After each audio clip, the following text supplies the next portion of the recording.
കാലിക്കറ്റ് അന്താരാഷ്ട്ര വിമാനത്താവളത്തെ corporate ലോബികൾ തകർക്കുകയാണെന്നാരോപിച്ച് Malabar development forum പ്രതിഷേധ ധർണ നടത്തി. പ്രസിഡന്റ് KM ബഷീർ ഉദ്ഘാടനം ചെയ്തു. കാലിക്കറ്റ് അന്താരാഷ്ട്ര വിമാനത്താവളത്തിൽ പൈലറ്റിന്റെ കൈപ്പിഴവ് കൊണ്ട് മാത്രം 2020 ഓഗസ്റ്റ് 7-ന് ചെറിയ വിമാനം തകർന്നപ്പോൾ വലിയ വിമാന സർവീസ് നിർത്തലാക്കിയത് നെടുമ്പാശ്ശേരി അടക്കമുള്ള സ്വകാര്യ വിമാനത്താവളത്തെ സഹായിക്കാൻ വേണ്ടിയാണെന്ന് മലബാർ ഡെവലപ്മെന്റ് ഫോറം ആരോപിച്ചു. ഇതിന് പിന്നിൽ കോർപ്പറേറ്റ് ദല്ലാളുമാരാണ് പ്രവർത്തിക്കുന്നതെന്നും പ്രതിഷേധക്കാർ പറഞ്ഞു. കോഴിക്കോട് അന്താരാഷ്ട്ര വിമാനത്താവളത്തെ തകർക്കുന്ന കോർപ്പറേറ്റ് ലോബിക്കെതിരെയാണ് മലബാർ ഡെവലപ്മെന്റ് ഫോറം പ്രതിഷേധ ധർണ സംഘടിപ്പിച്ചത്. കരിപ്പൂരിലെ റിസ നിർമ്മാണം വേഗത്തിൽ പൂർത്തിയാക്കണമെന്നും പ്രതിഷേധക്കാർ ആവശ്യപ്പെട്ടു. പ്രതിഷേധ ധർണ പ്രസിഡന്റ് KM ബഷീർ ഉദ്ഘാടനം ചെയ്തു.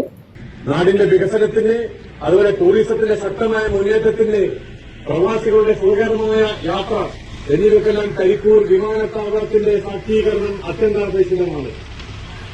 മലയാളികളായ ചില നെറ്റ്വർക്ക് ദല്ലാളന്മാർ, ചില കോർപ്പറേറ്റ് ലോബികൾ സംഘടിപ്പിച്ചുകൊണ്ട് കരിപ്പൂരിനെ തകർക്കുക, കരിപ്പൂരിലെ രാജ്യാന്തർഗതൻ തകർക്കുക എന്ന ലക്ഷ്യവുമായി സജീവമായി പ്രവർത്തിച്ചുകൊണ്ടിരിക്കുന്നു.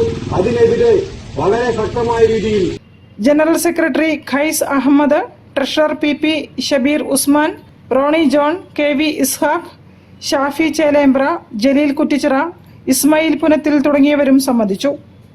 News bureau, Kozhikode. വാർത്തകളിൽ ഇനി ഇടവേള. ക്യാൻസറിനെതിരെ പൊരുതാനായി കാലിക്കറ്റ് സിറ്റി സർവീസ് സഹകരണ ബാങ്കും MVR ക്യാൻസർ സെന്ററും സംയുക്തമായി അവതരിപ്പിക്കുന്ന ക്യാൻസർ ചികിത്സാ സഹായ പദ്ധതിയാണ് മാസ് കെയർ.